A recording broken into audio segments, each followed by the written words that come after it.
네, 오늘 제목은 새로운 자리 잡기, 에스더 4장 전체를 우리가 함께 읽게 하셨습니다.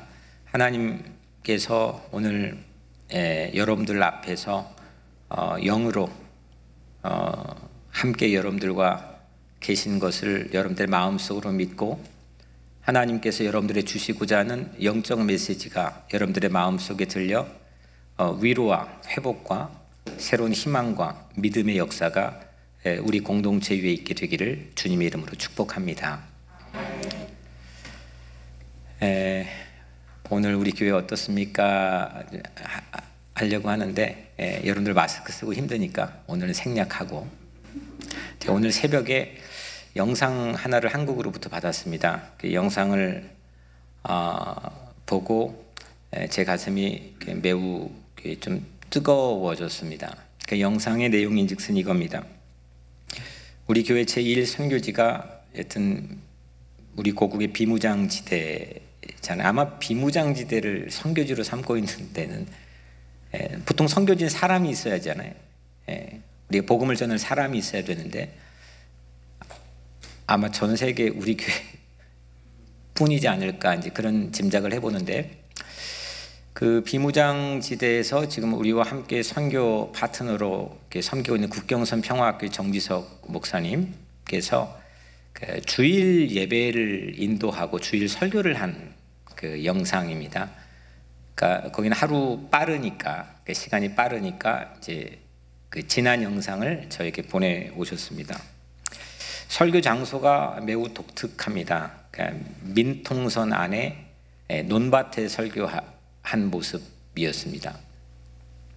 찬양을 부르는데 여튼 온 마음을 다해 찬양을 하는 영상입니다. 뒷배경은, 설교자의 뒷배경은 논밭입니다. 논벼가 한 무릎 이상 정도 자랐는데 전부 다 푸른 논밭에서 설교를 뒷배경으로 삼고 설교했습니다. 그리고 그 뒷배경 중에 또 하나는 백마고지입니다. 그 백마고지는 한국 전쟁이 가장 치열했던 그 전투의 현장이죠. 우리 교회에 정혁근 집사님께서 군복무를 하셨던 곳이 아마 백마고지 맞죠? 그 근처입니까? 보통 설교는 오늘 이 자리에 서 있는 저처럼 뒷배경은 보통 십자가가 있고, 또 나무든 유리든 뭐 크리스탈이든 이 강단을 세워놓고 설교자가 설교를 합니다. 그런데 이제 그 설교의 영상이 제겐 가슴이 뜨거웠던 이유 몇 가지를 좀 잠깐 나누려고 하는데, 백마고지는 말씀드렸던 것처럼 가장 치열한 전투의 현장입니다. 1952년 10월 6일부터 10월 15일까지 딱 9일 동안 인해 전술로 무수하게 내려오는 중공군과 또 한국의 구사단이 9일 동안 치열한 전투의 격전을 벌였던 장소가 백마고지입니다. 이 9일 동안 무려 그걸 고지를 점령한 사람 깃발을 꼽는데 9일 동안 12번이나 이 고지를 점령한 깃발이 바뀔 정도로 혈전이었습니다. 뺏고 뺏기는, 그래서 이 과정에 무수한 사람들이 죽어갔습니다. 9일 전투 동안에 죽은 또 부상당한 한국군은 무려 3,500명, 중공군은 무려 1만여 명이 죽고 부상을 당했습니다. 그때 이 죽었던 한국군의 이 나이들이 15살, 17살 뭐 그런 나이입니다. 20살이 채 되지 않는 사람들이 대부분이었습니다. 백마고지로 불려지게 된 거는 그때 이 9일 동안 전투 동안 이 하늘 상공에서 미군 폭격기가 수만 발의 폭탄을 그 자리에 떨어뜨렸습니다. 그래서 이 조종사들이 위에서 볼 때에 이 폭탄 산위가 이 폭탄 하얀 가루로 쫙 하고 뒤덮여 있는데 마치 하얀 말이 쓰러져 있는 모양과 매우 흡사하다. 화이트 홀스 힐에서 그때부터 백마고지로 불려지게 됩니다. 지금은 이제 이게 민간인이 들어갈 수가 없는 지역에 이제 백마고지가 위치해 있습니다. 10년째, 거의 10년째 우리 정지성 목사님은 하루도 빠지지 않고 비가 오나 눈이 오나 분단을 속죄하면서 그곳을 바라보면서 오후 3시 기도를 드리고 있습니다. 그 설교 영상 안에 있는 이 민통선의 논밭, 뒷배경의 논밭이 제 마음속에는 설교 강단으로 느껴졌고, 그리고 뒷배경에 보이는 백마고지가 마치 지금 제 뒤에 있는 예배당 안의 십자가처럼 보여졌습니다. 한 사람이 자기의 입신양명을 포기하고 무언가를 위해서 자기의 뭔가를 내걸고 그곳에 가서 줄기차게 일관되게 이렇게 기도하고 자기 삶을 헌신하고 투신한다는 건 쉬운 일은 아닙니다. 근데 정지성 목사님은 여튼 자기의 입신양명을 버렸습니다. 그 안에서 너무 행복해하고 자유로워합니다. 그리고 민족을 위해서, 하나님 나라를 위해서 매일 기도하기 위해서 기도하는 이유 때문에 거기에 파묻혀 살고 있습니다. 저는 그 모습이 참 존경스럽습니다. 그래서 제 생전 유일의 멘토가 늘 정지성 목사님이라고 누군가에게 소개하는 이유가 그 기도하는 이유 때문입니다. 또한 더불어서 그분은 제가 어떤 위기에 노출되어 있던, 어떤 상황에 노출되어 있던 이유를 묻지 않고 저를 위해서 지켜줄 수 있는 사람입니다. 제 인생의 가치가 이게 맥이 통하는 분인 이유가 바로 여기에 있습니다. 누군가를 위해 목숨을 걸고, 목숨까지는 아닐지언정 무언가를 걸고 뛰어들 삶을 과연 살고 있는가? 그런 삶의 자리에 우리는 서 있는가? 제가 흥분하는 지점입니다. 제가 설레는 지점입니다. 실제 이 영상에 나와 있는 우리처럼 예배자들이 앉아 있는 것도 아니고 논밭에 벼들이 있고, 하지만 그 마음속에는 8천만 결의가 이 설교를 듣고 있는 청중들이었습니다. 왜 누군가를 위해서 자기의 삶을 이렇게 헌신하는 삶이 보통적으로 감동이 되고 존경스러운 부분이 되겠지만, 특별히 제 삶을 움직이는 중요한 나침반 역할을 하느냐? 이유는 하나입니다. 저는 예수라고 하는 분이 저를 위해서 목숨을 내놓고 십자가에 올라 죽으셨다는 이 사실을 저는 확신하고 믿기 때문입니다. 저는 그냥 그 은혜를 받았습니다. 누가 뭐라 해도 흔들리지 않는 은혜를 받았습니다. 이게 논리적인 거냐 현실적인 거냐 그걸 따질 필요 없이 제 삶의 근거는 그 은혜를 받은 삶입니다. 그래서 우리는 그 삶을 따라가기 위해서는 그분이 십자가에 올라가 한 사람, 나를 위해서 그렇게 은혜를 베풀어 주신 그 놀라운 사랑을 우리도 우리 각자의 삶에서 실천할 수 있는 모멘텀을 우리도 만나야 되기 때문입니다. 저는 그래서 정지성 목사님이 가지고 있는 그 삶의 가치, 그의 기도하는 그 모습 안에서 그 모습을 보게 된 겁니다. 그 사랑을 믿기 때문에 저는 어떤 한 사람을 위해서 또 민족을 위해서 그렇게 살고 싶은 마음이 간절합니다. 물론 오늘 말씀을 준비하며 뒤돌아보니까 이게 많이 흐트러져 있고 또 연약해져 있고 그 열망이 과연 내 살고 있는 삶의 현장에 여전히 꿈틀거리고 저를 추동하고 있는 그런 삶의 매개인지는 저도 많이 성찰하고 반성하게 될 수밖에 없는 그런 삶의 자리에 서 있습니다.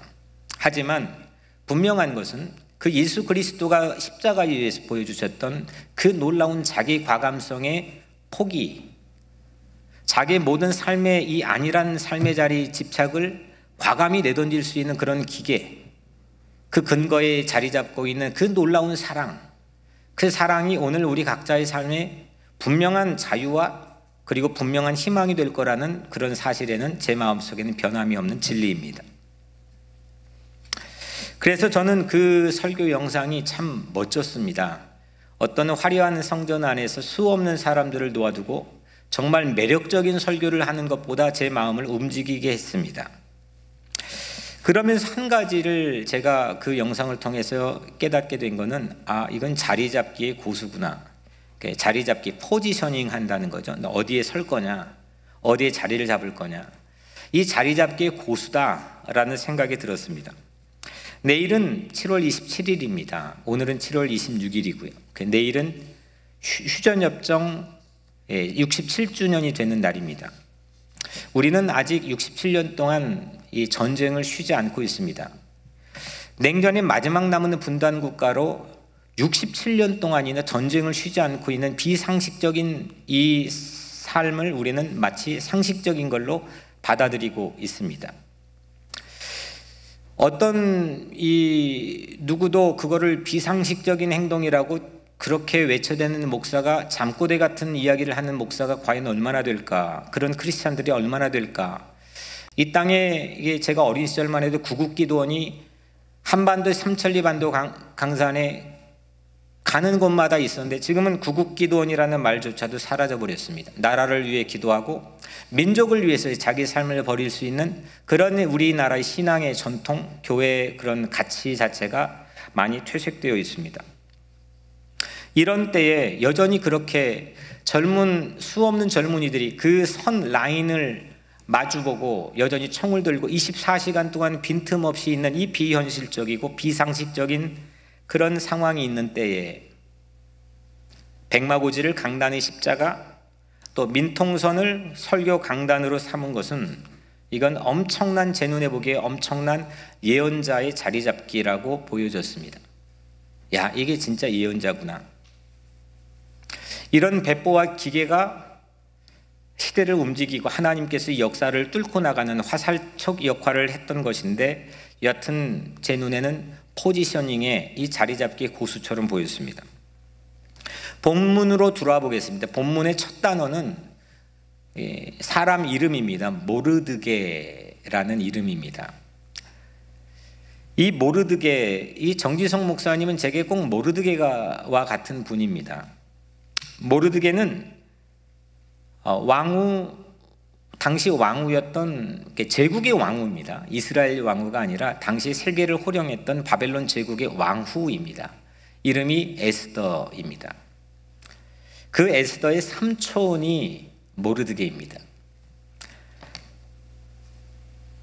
먼저 에스더를 우리가 보게 되면, 에스더는 자리 잡기가 매우 어려운 삶의 과정을 우리에게 보여줍니다. 에스더는 안정적으로 삶의 자리를 뿌리내리고 자리를 잡아본 적이 거의 없습니다. 늘 흔들립니다. 늘 위기를 맞습니다. 제가 처음 여기 부임해가지고 서희식 집사님의 가정의 신방 가서 처음 여기 미국 이민 와가지고 살았던 그 이야기를 들었던 생각이 나는데, 참 우리 같은 이민자들이 여기 이 정말 낯선 곳에 덩그러니 떨어져 가지고 자리 잡고 산다는 건 정말 기적 같은 일입니다. 여기까지 생존해 왔다는 것, 여전히 우리의 삶에는 불안정이 엄습해오고 있는 현실이지만 정말 감사하고 기적 같은 일들입니다. 내가 어떻게 누구를 만나서 또 어떻게 어떤 공간에서 어떻게 일을 해가지고 여기까지 생존해 살아왔는지, 정말 한국에 있는 사람들은 도무지 이해할 수 없는 그런 기적 같은 체험의 순간들을 뒤돌아보면 여러분들의 삶에서 만날 수 있을 거라고 생각을 합니다. 그런 에스더의 삶의 자리였습니다. 물론 에스더는 지금 이민자이기도 합니다. 잠깐 소개를 하면, 에스더는 어린 시절에 양 부모가 다 돌아가셨습니다. 엄마도 죽고 아빠도 죽었습니다. 그래서 에스더는 이 삼촌인 모르드게에게 입양이 됩니다. 이 유대인이 살고 있는 그때 당시에 또 예기치 않은 가장 큰 어려움은, 바벨론 제국이 이 이스라엘 남유다를 침공해서 초토화를 만들어 버렸습니다. 정말 백마고지 같은 그런 초토화된 현실을 만들어 버렸습니다. 상당수의 많은 사람들을 포로로 끌고 갔습니다. 그 포로로 비참하게 끌려가는 그 무리들 가운데 이 모르드게와 에스더가 포함되어 있었습니다. 에스더는 삼촌을 따라서 포로로 끌려갑니다. 이게 어린 시절 그의 모습입니다. 다시 말하면 그는 성장기에 누군가의 돌봄을 받아야 될 성장기에도 이 자리 잡기 한다는 것은 불가능한 일이었습니다. 그러다가 에스더는 자리 잡을 수 있는 절호의 기회, 절호의 찬스를 마주하게 됩니다. 바벨론에 왕후가 있었는데 이름이 와스디라고 하는 왕후입니다. 이게 1장에 나와 있는 내용인데, 그 왕후가 왕에게 밉보여서 폐위가 됩니다. 갑자기 폐위가 됩니다. 그래서 새로운 왕후를 공개 채용하는 광고를 이 제국이 내게 됩니다. 그때 당시에 에스더의 이 외모가 정말 숨막힐 정도로 아름다웠던가 봅니다. 아름다운 외모를 가지고 있었습니다. 심지어는 남자 구실 못하는 내시마저도 정말 에스더에게 반해버릴 정도로 그녀는 아름다운 외모를 가졌습니다. 에스더가 왕후 공개 채용에 이력서를 넣습니다. 그리고 후보자로 뽑히게 되죠. 그녀는 1년 동안 그 함께 뽑혀있는 후보자들과 이 왕후에 걸맞는 그 훈련, 특별 훈련을 받습니다. 그 이야기들이 오늘 말씀이 이전에 소개가 됩니다. 이 와중에서도 유대인이라고 하는 자기의 신분, 이민자라고 하는 이 신분을 쉽게 노출할 수가 없습니다. 그는 마치 서류 미비자, 불체자와 같은 그런 특별한 신분을 가진 그런 상황이었습니다. 유대인 신분으로는 그게 공개 채용에 입회할 수도 없고 또 설 수도 없기 때문입니다. 그런데 중간 이야기들을 거두절미하고 그가 어떻게 됩니까? 새로운 왕후에 오르게 됩니다. 제국의 왕후가 되었습니다. 기적이 일어난 겁니다. 처음으로 자리 잡기에 성공했습니다. 이렇게도 자리 잡을 수 있는 거구나. 우리는 보통 우리가 살고 있는 이 미국에서는 이거를 뭐라고 부르냐? 아메리칸 드림이라고 부릅니다. 드림이 이루어졌습니다. 꿈이 이루어졌습니다. 당시 바벨론 제국의 이 왕 다음에 넘버 2가 이름이 뭐였냐면 하만입니다. 오늘 말씀 안에서 나오는 하만이라고 하는 사람이 아하수에로 왕, 제국의 왕 다음에 넘버 2였습니다.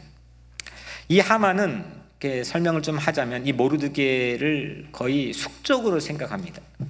눈의 가시였습니다. 유대인이라는 이유 때문에 정말 빨리 처리하고 싶은 마음뿐입니다.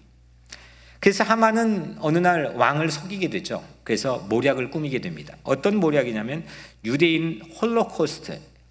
이게 유대인 대량 학살에 대한 음모는 이 히틀러가 아니라 하만이 첫 번째 이반자이지 않았을까 싶습니다. 하만이 유대인 주이시 대량 학살의 음모를 꾸밉니다.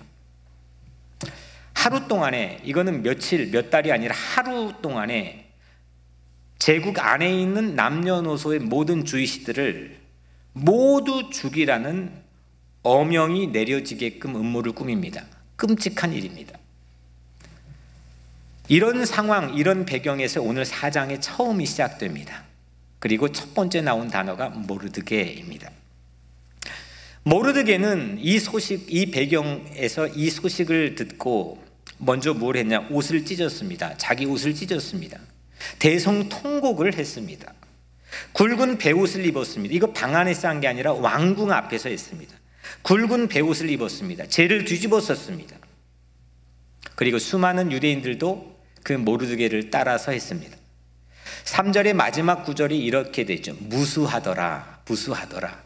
수없는 유대인들이 모르드게와 동시에 함께 그와 같이 통곡을 하고 금식을 하고 죄를 뒤집어 쓰고 옷을 찢었습니다.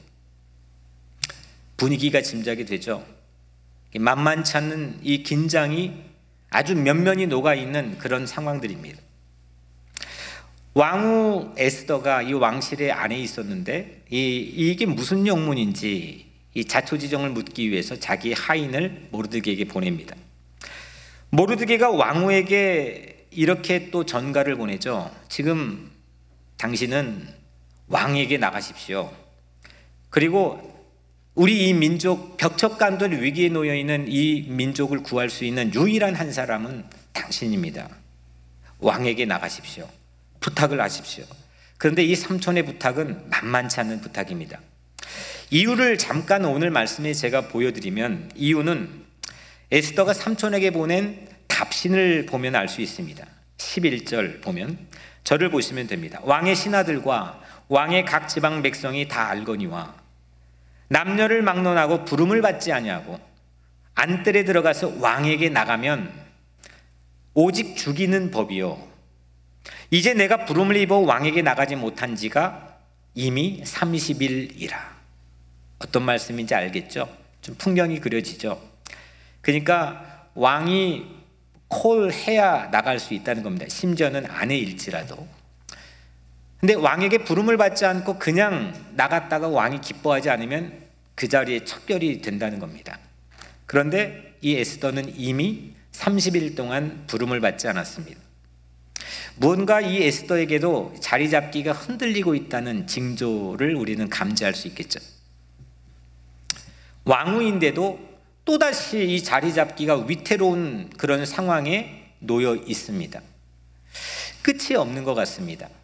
이렇게 되면 너무 기뻐하고 환희에 차서 그런 삶의 그 자리 잡기에 성공한 그런 삶의 순간들이 있죠. 결혼을 했습니다. 새로운 가정을 꾸렸습니다. 와, 난 이제 드디어 자리를 잡았다. 자녀를 낳았습니다. 그 첫 번째 여러분들 자녀를 낳았던 순간들 기억하십니까? 얼마나 기쁩니까? 집을 샀습니까? 정말 말할 수 없는 기쁨이 우리에게 있죠. 차를 샀습니까? 직장을 얻었습니까? 수없는 자리 잡기의 상황의 연속이 우리 인생에 놓여 있습니다. 그런데 이 자리 잡기가 늘 위기를 맞습니다. 흔들립니다. 오늘 에스더가 그랬습니다. 그녀는 여전히 왕에게 예속이 되어 있었습니다. 자리 잡는데 가장 큰 난제, 가장 큰 배리어, 방해는 뭐냐면 예속입니다. 누구에게 예속되어 있는 겁니다. 오늘 에스더는 그걸 면면히 우리에게 보여주고 있는 거죠. 왕위에 올랐는데 왕의 아내가, 제국의 왕의 아내가 되었는데 그는 여전히 포지셔닝이 흔들렸습니다. 자리 잡지도 못했는데, 자리가 흔들리는데 민족의 형편을 염려할 수 있는 게 가당키나 한 일입니까? 이때 모르드게가 오늘 에스더에게 정말 기가 막힌 천절살인을 날립니다. 13절 14절에 너는 왕궁에 있으니, 모르드게가 왕궁 안에 있는 에스더에게 보낸 전갈입니다. 너는 왕궁에 있으니 모든 유다인 중에 홀로 목숨을 건지리라 생각하지 말라. 이때 내가 만일 잠잠하여 말이 없으면 유다인은 다른 데로 말미암아 노임과 구원을 얻으려니와 너와 네 아버지 집은 멸망하리라. 네가 왕후의 자리를 얻은 것이 이때를 위함이 아닌지 누가 알겠느냐. 그러니까 혼자 살 생각하지 마십시오. 혼자 자리를 보존하기 위해서 당신의 어려움에도 불구하고 혼자 이 자리를 모면할 생각을 하지 마십시오. 바로 그 자리가 이민족을 구원하기 위해서 하나님께서 준비해 놓은 자리라는 걸 누가 알겠습니까? 이 한마디가 에스더를 송두리째 바꿉니다. 우리가 익숙한 에스더는, 에스더 하면 떠오르는 익숙한 모습은 오늘 이 바뀐 모습 이후입니다. 그 전에 제가 설명을 쭉 장황하게 해드렸지만 이 전의 모습은 우리는 익숙하지 않습니다. 그가 심지어는 포로로 끌려가는 이민자의 주제에 주류 중에 주류인 가장 이 한복판에 들어가는 정말 최고 입신양명의 성공에 자리 잡기에 성공한 이것도 우리는 잘 익숙하지 않습니다. 우리가 익숙하게 기억하는 감동적인 에스더의 모습, 그 모습을 송두리째 바꾸게 되는 결정적인 모멘텀은 바로 오늘 이 삼촌의 모르드게가 그녀에게 했던 말입니다. 특별히 네가 왕후의 자리를 얻은 것이 이때를 위함이 아닌지 누가 알겠느냐. 왕후의 자리를 얻었던 것은 바로 이때를 위해서 하나님께서 미리 준비해 놓으셨다는 그런 뜻이 있겠죠. 자기 자리가 있다는 겁니다. 우리는 여러분들이 서 있는 삶의 자리에 대한 의미 발견을 잘 하지 못해서 내가 왜 살고 있는지, 내 삶의 인생의 목적은 무엇인지, 그리고 그 자리를 보존하기 위해서만 우리는 늘 내 감정에 에너지를 쏟고 있는지도 모르겠습니다. 가정, 일자리, 심지어는 교회까지도. 이게 어떤 의미에 있는 자리에 내가 서 있는지, 나는 무엇 때문에 서 있는지, 이걸 발견하기보다 이거를 프로텍트 하는데 우리는 많은 에너지를 쏟습니다. 이게 잘 되면 내 마음은 상당히 신명나 있고, 이게 안 되면 우리는 막 흔들리고 불안하고 안정을 갖지 못합니다. 이민자 이슈도 마찬가지입니다. 결국 우리가 살아가는 삶의 모든 순간들의 자리 잡기는 결정적인 내 감정에 영향을 제공합니다. 그런데 오늘 모르드게는 에스더에게 이렇게 말한 거죠. 하나님께서 지금 당신은 왕후의 자리를 올린 건, 자기가 서 있는 자리가 흔들리건 위기를 맞건 그것과 상관없이 그 자리에 올려놓은 것은 바로 이때를 위함이 아닌가. 하나님께서 미리 준비해 놓으셨다는 겁니다. 이것이 그녀에게도 말할 수 없는 용기를 주었습니다. 이 말 듣고 전혀 다른 모습을 보여주거든요. 이 말 듣고 난 다음에 전혀 새로운 에스더가 되거든요. 그는 여전히 똑같은 환경에서 흔들리는 자리 잡기 성공하지 못한 모습으로 우리에게 비춰지지만, 그가 하는 기계에 있는 모습은 한 여인 정도가 아니라 거대한 자이언트로 보여지거든요. 거기에 대한 새로운 각성을 한 겁니다. 그리고 이 말을 듣고 그녀는 우리가 알고 있는 유명한 말을 남기죠. 에스더가 이렇게 답신을 보냅니다. 오늘 16절 말씀이죠.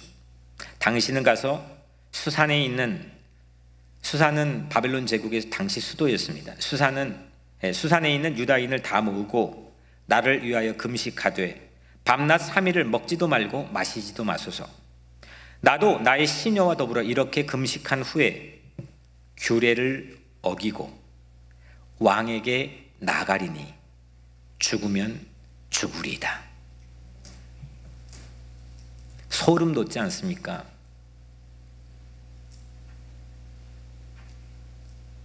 죽으면 죽으리다.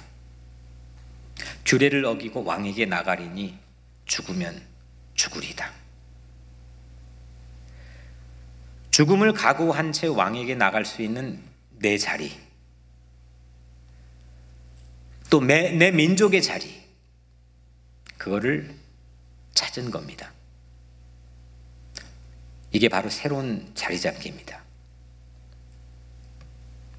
빼도 박도 못하는 자리로 여겼는데, 이거는 왕에게 나갈 수도 없고, 그렇다니 가만히 있자니 좌불 안석이고, 아무것도 할 수 없는 그런, 이게 내가 왜 이런 자리에 서 있지?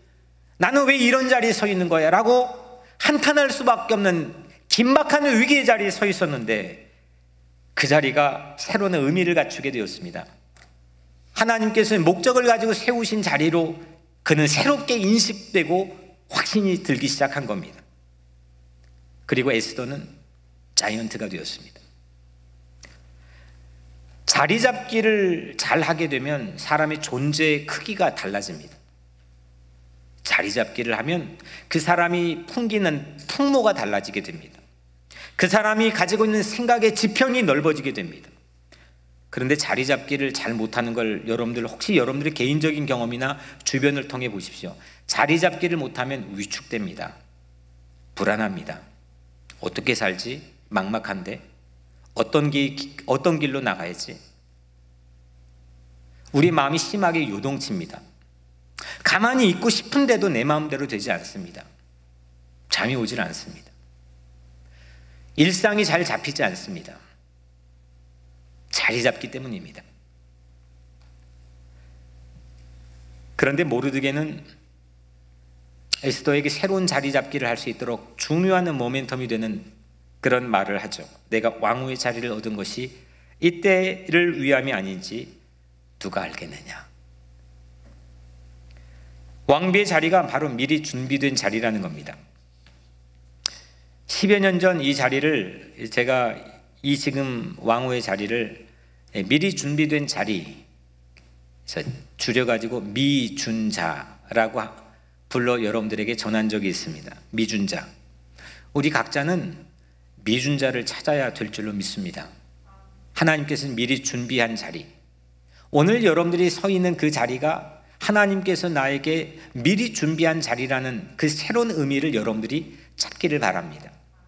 여러분들이 코로나가 아니어도, 여러분들이 각자의 삶이 매우 안정적이어도, 여러분들이 왕후 이상의 그 동급의 자리에 성공적으로 올라갔을지라도 인생은 끊임없이 흔들리게 되어 있습니다.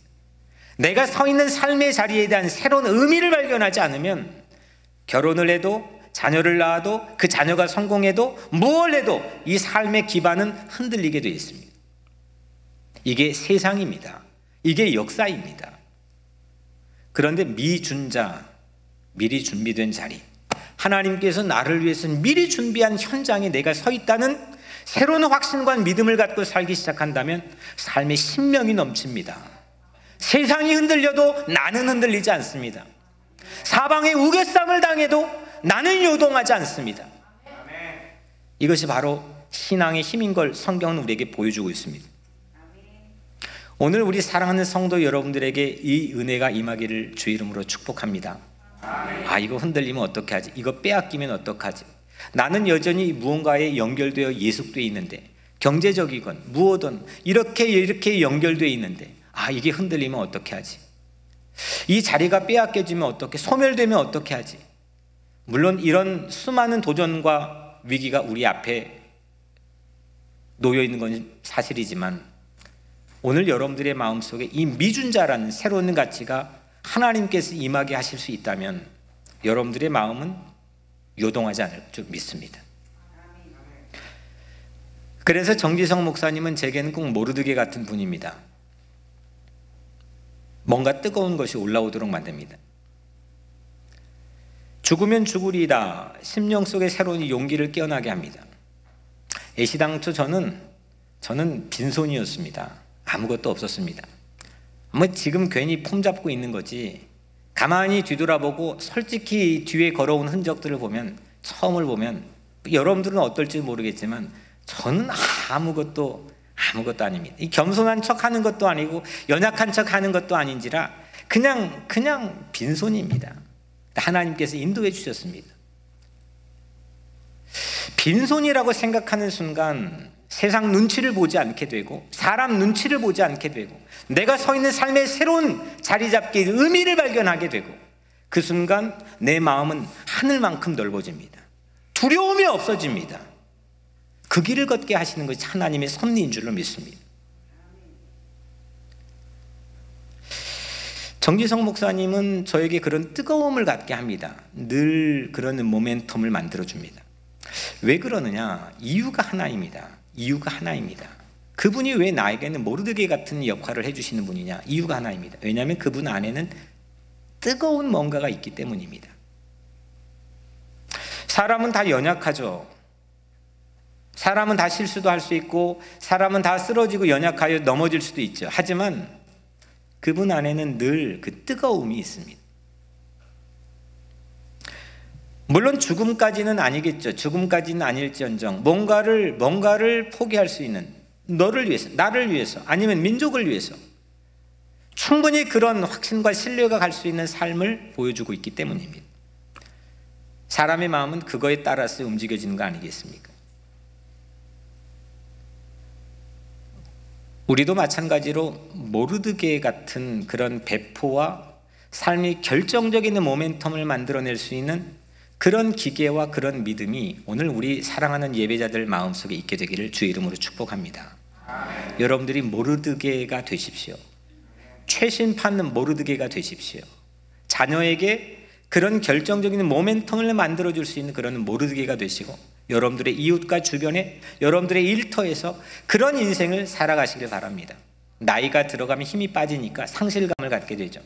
나 같은 게 뭔 필요가 있겠어, 나 같은 게 뭔 의미가 있겠어. 서류 미비자들 충분히 그런 생각 우리 성도들 가운데 가져서 내가 여기서 살아야 될 이유가 뭘까요? 나는 더 이상 이렇게 이게 정부 보조도 받고 다들 이 어려움을 헤쳐나가기 위해서 똘똘 어떻게 네트워크가 뭉쳐지는데 나 같은 사람은 누구의 도움을 받아야 됩니까? 나는 여기서 왜 살아야 됩니까? 이런 하소연을 눈물을 흘리며 하는 성도들이 있습니다. 이해할 수 있겠습니까? 그분의 아픔을 이해할 수 있겠습니까? 근데 저는 그분의 아픔을 공감하는 정도로는 아무런 힐링이 일어나지 않는다고 생각합니다. 그뿐입니다. 그 순간뿐입니다. 또 넘어가면 또 흔들립니다. 이건 서류미비자나 아니면 합법적 체류자의 기준으로 우리가 가를 수 있는 게 아닙니다. 이건 인생입니다. 라이프입니다. 이걸 넘어갈 수 있는 새로운 자리 잡기를 뭘로 할 수 있느냐 이겁니다. 오늘 여러분들이 이 세상에 나가서 그런 모르드게 같은 역할과 사명을 감당하시기를 축복합니다. 하나님의 계획에 대한 뜨거움이 있으면 됩니다. 하나님은 무언가 그냥 심심풀이 땅콩으로 뭔가를 하지 않으셔. 하나님 분명한 계획과 분명한 로드맵이 계셔. 그분은 어떤 상황에서도 무언가 뜻이 계셔. 나를 붙잡고 인도하시는 분명한 하나님의 의중이 계셔. 이 확신에 대한 뜨거움이 있다면 오늘 우리 각자의 삶에서도 모르드게 같은 역할을 감당할 수 있는 그런 역사가 일어날 줄로 믿습니다. 오늘 서 있는 여러분들의 자리, 오늘 서 있는 여러분들의 지금은 예배 자리에 있지만 떠올려 볼 수 있죠. 흔들리는 자리가 뭔가 이 아킬레스건이 되는 자리가 있지 않겠습니까? 그 자리를 새롭게 해석할 수 있는 힘을 오늘 하나님으로부터 받게 되기를 축복합니다. 모든 부정적이고 절망적인 상황에서도 세상의 긍정적인 파워가 아니라 하나님께서 파지티브하게 우리에게 주는 이 놀라운 해석의 힘을 오늘 우리 각자의 삶에 선물해 주시기를 축복합니다.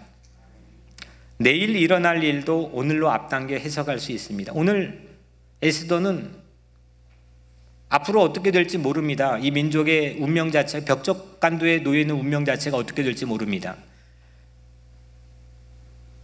이게 미리입니다. 준비되었다는 건 근데 과거입니다. 미래 나는 어떻게 될지 모르는데 내 과거는 미리 준비된 뭔가 something이 있다는 겁니다. 그리고 자리는 오늘입니다. 우리는 이 미래와 과거의 시간적 괴리에서 상당한 불안감을 갖습니다. 나는 내일 어떻게 하지? 난 내년에는 어떻게 하지? 하지만 이 미래와 과거와 현재, 오늘 우리 각자의 삶의 자리에 새로운 해석을 가질 수 있는 것은 미리 준비된 자리, 하나님이 준비해 놓으셨어.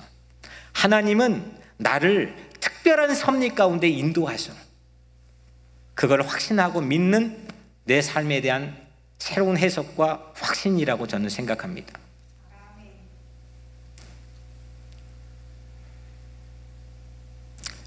죄를 뒤집어 쓸지언정 누군가에게 그렇게 모르드게처럼 말할 수 있는 여러분들이 되길 바랍니다. 한 사람 이 여인을 움직이니까 전 민족이 살아나지 않습니까? 한 사람이면 됩니다.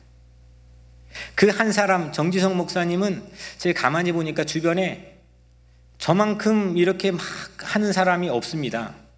한 사람을 움직이면 됩니다. 한 사람을 위해서는 모든 걸 할 수 있습니다. 그러면 한 사람이 깨어납니다. 왕후가 일어나지 않았습니까? 우리는 간혹 여기가 내가 있을 곳이 아니라는 혼동에 빠지기도 합니다. 자꾸 도망치고 싶을 때도 있습니다. 환경에 예속이 된 느낌이 들 때도 있습니다.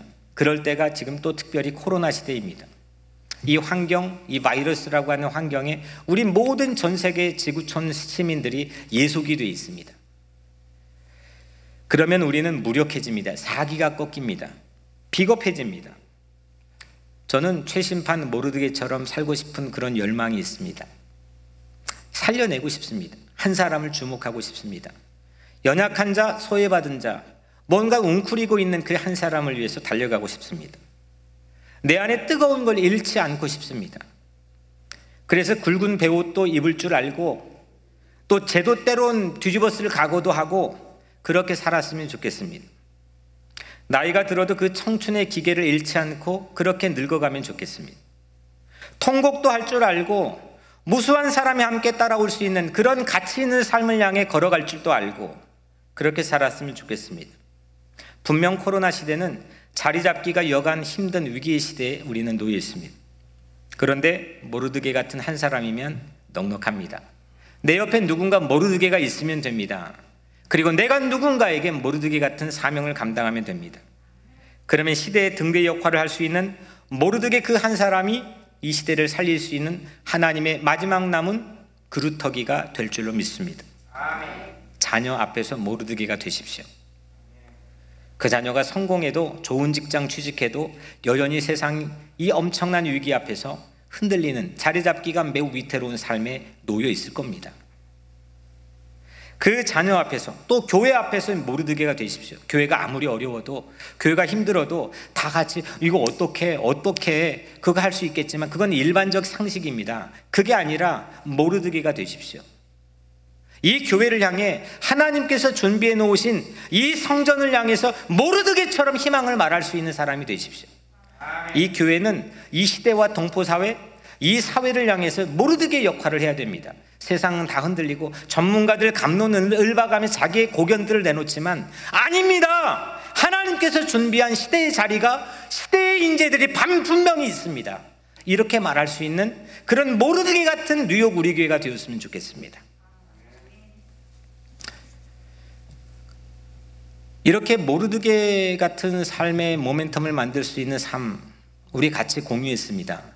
또 한편 마지막으로 우리는 에스더처럼 살고 싶은 마음도 있습니다. 죽으면 죽으리이다. 말뿐이 아니라 행동하는 이 죽음, 이런 각오를 가치를 움켜쥐고 살 수 있다면 세상에 무슨 눈치를 보며 살겠습니까? 눈치 보지 않는다고 해서 경거망동하게 오만하게 산다는 게 아니라 한없이 낮고 겸손한 자리에 서 있고 누구든지 한 사람 한 사람이 사람들에게 배려를 하지만 세상이 요동을 쳐도 움직이지 않는, 눈치 보지 않는 그런 삶을 살 수 있는 가장 중요한 포인트는 죽으면 죽으리이다. 이 배포를 가지고 사는데 누가 말립니까? 규례를 어기고 왕에게 나가리니 죽으면 죽으리다. 규례를 어기고 왕에게 나가리니 죽으면 죽으리다. 규례를 어기고 왕에게 나가리니 죽으면 죽으리다. 이 에스더의 이 명문장이 여러분들의 가슴에 새겨지기를 바랍니다. 왕의 규례를 어기고 나갈 수 있는 게 쉬운 일입니까? 앞으로 어떤 일이 놓일지, 저 왕이 나를 받아줄지 안 받아줄지, 그 자리에서 즉사할지 어떻게 될지 아무것도 장담이 되지 않는 현실에서 규례를 어기고 왕에게 나가리니 죽으면 죽으리이다. 에스더는 했습니다. 죽을 각오, 주기철 목사님은 우리 신앙의 전통의 선배이신 주기철 목사님이 일제항거하면서 일사각오라고 이 자기의 철학을 하면서 자기를 내던졌습니다. 못이 박혀 있는 철판을 걸어 다니면서도 예수를 부인하지 않고 그를 따랐습니다. 뭐냐? 부르심, 소명, 확신 때문입니다. 새로운 자리 잡기를 했기 때문입니다. 예속되어 있는 민족의 현실에서 울분에 쌓여있는 그 낙심한 현장에만 자리 잡는 게 아니라 하나님에게 하늘에 뿌리를 내리 자리를 잡았기 때문입니다. 여러분들 새로운 자리 잡기는 어떻게 하는 거냐? 반드시 조건 하나가 있습니다. 내가 어떻게 새로운 자리 우리 서희식 집사님 처음 왔는데 뭐 막 거리에선 장사도 하고 뭐 그냥 막 이것저것 그 자녀를 하기 위해서 했는데 어떻게 자리 잡을 수 있느냐? 핸디캡이 반드시 있어야만 새로운 자리 잡기가 됩니다. 핸디캡 없이 새로운 자리 잡기는 요원한 일입니다. 핸디캡을 극복하고 핸디캡을 이겨나가는 과정에 새로운 자리 잡기가 이루어지기 때문입니다. 우리 교회 핸디캡이 있습니다. 우리 교회 핸디캡은 로케이션입니다. 물론 다른 핸디캡이나 약점들도 있겠지만 이거는 부인할 수 없는 우리의 핸디캡입니다. 한인촌과 멉니다. 한인들이 살았던 흔적도 없습니다. 그 핸디캡으로 우리는 서진을 만나게 되었습니다. 여러분들 각자의 삶에도 분명히 여러분들만 아는 핸디캡도 있을 줄로 압니다. 나를 자리 잡지 못하도록 하는 나의 영원한 숙제, 나의 장애 같은 그런 핸디캡, 도저히 이게 담이 높아서 넘어가기가 불가능한 그런 핸디캡. 아니 목사님 상황을 몰라서 그래요 라고 말할 수밖에 없는 그런 연약한 삶의 핸디캡이 여러분들의 삶에도 있을 거라고 생각합니다. 근데 그거를 조금만 바꾸어 동전의 뒷면으로 바라보십시오. 그 핸디캡이 여러분들의 새로운 자리 잡기를 하게 할 수 있는 중요한 축복의 선물이 될 수 있습니다. 오늘 에스더가 그랬지 않았습니까? 아마 그는 왕에게 규례를 어기고 왕에게 나가리니 죽으면 죽으리다 이렇게 말 안 해도 아마 죽을 수 있는 운명에 처해 있었습니다. 죽을 수도 있었습니다. 그런데 그는 전혀 다른 가치 있는 죽음을 얘기합니다. 20년 전쯤에 읽었던 책에 나온 이야기 하나를 소개하고 말씀을 마칩니다. 20년 더 된 것 같습니다. 제가 아주 한국에서 대학 다닐 때 읽었던 책 같은데, 그 난이 있잖아요. 식물 중에 난. 그 난 중에 신비로운 풍란이라고 하는 게 있습니다. 풍란은 제가 이 한국에 목회할 때 방문했던 집사님 가정에 이 아주 최고의 난 전문가, 이 감정사까지 하는 전문가가 있었는데 거기에는 몇 천만 원 되는 난들입니다. 그냥 풀 한 폭인데 저는 그 변별점을 잘 모르겠지만 하여튼 그분이 그렇게 말씀을 했으니까 그런가 보죠. 근데 그 중에 아주 고가의 신비로운 풍란이 있습니다. 풍란은 원래 열대지방 적도 근처에서 서식하는 식물입니다. 그런데 이 열대에 가보면은 큰 거목들이 있잖아요. 그 거목들이 풍란이 살던 땅을 모조리 빼앗아 버렸다는 겁니다. 그리고 이 거목들에는 큰 나무 줄기와 잎새들이 무성하게 있지 않겠습니까? 그 잎새로 하늘을 가려서 햇빛을 모두 다 가려버렸고 하늘까지 모두 가렸습니다. 풍란은 본래 손바닥만한 땅 부스러기만 있으면 그냥 살 수 있는, 자리 잡고 살 수 있는 그런 식물입니다. 근데 그 작은 면적조차도 허용되지 않았던 게 이제 이 풍란의 역사에 나오는 현실입니다. 그래서 풍란이 그때 선택한 자리가 있다는 거 아닙니까? 풍란이 뭘 하느냐? 이 녀석이 나무 줄기, 거목의 줄기를 타고 올라갑니다. 기어 올라갑니다. 그냥 작은 나무입니까? 끝이 20m, 30m 되는 그 나무를 타고 올라갑니다. 갖은 고생 끝에 그 거목의 꼭대기에 올라갑니다. 그리고 거기에 자리를 잡습니다. 풍란은 그때부터 하늘을 향해서 뿌리를 뻗습니다. 땅에 뿌리를 내렸던 풍란이 하늘을 향해서 뿌리를 내립니다. 마치 구름 속에서 양분을 빨아들이는 것처럼 하늘을 향해서 오릅니다. 그래서 풍란은 세상에 다시 없는 희한한 꽃을 피우며 희한한 향을 낸다고 합니다. 고가의 풍란이 됩니다. 새로운 가치를 얻게 되는 풍란이 됩니다. 이게 풍란의 새로운 자리 잡기겠죠. 저는 에스더가 마치 풍란과 같다고 생각합니다. 이리저리 자신의 핸디캡 때문에, 자신의 신분 때문에, 자신의 처지 때문에 삶의 자리를 빼앗기고 흔들릴 수밖에 없는 그런 근간을 가지고 살아갔던 이 풍란과 같은 에스더. 하지만 그는 죽으면 죽으리다. 그 각오 하나로 거목을 기어오를 용기를 얻게 됩니다. 왕의 거목, 제국의 거목, 그 무엇도 두려워하지 않게 되는 거목. 죽으면 죽으리다 하는데 뭐가 두렵겠습니까? 왕이 두렵겠습니까? 법이 두렵겠습니까? 규례가 두렵겠습니까? 그런 새로운 기계를 갖게 된 이 자이언트 에스더는 놀라운 일을 하게 됩니다. 앞으로 우리 현장이 어디일지 사실 저도 누구도 알지 못한다고 생각합니다. 어떤 길로 갈지, 올 가을은, 올 겨울은, 내년 봄은 어떻게 될지. 그런데 핸디캡을 긍정적으로 받아들이는 그 삶의 자리에서는 제3의 길이 보일 줄로 믿습니다. 미준자, 미리 준비된 자리가 보여야 됩니다. 에스더는 그렇게 전 민족을 구했습니다. 휴전협정의 날을 앞두고 민족의 전쟁을 끝마치고 평화의 풍란을 피울 에스더. 그런 에스더가 오늘 우리 민족 안에서도 또 우리 이 자리에서도 일어나고 피어나게 되기를 주의 이름으로 축복합니다. 예수님의 새로운 자리 잡기, 예수님이 새로운 자리 잡기를 보여준 그 그 장면, 그 씬은 세상 그 누구도 카피를 못합니다. 유일무이합니다. 전무후무합니다. 그 새로운 자리 잡기, 예수님의 새로운 자리 잡기는 십자가죠.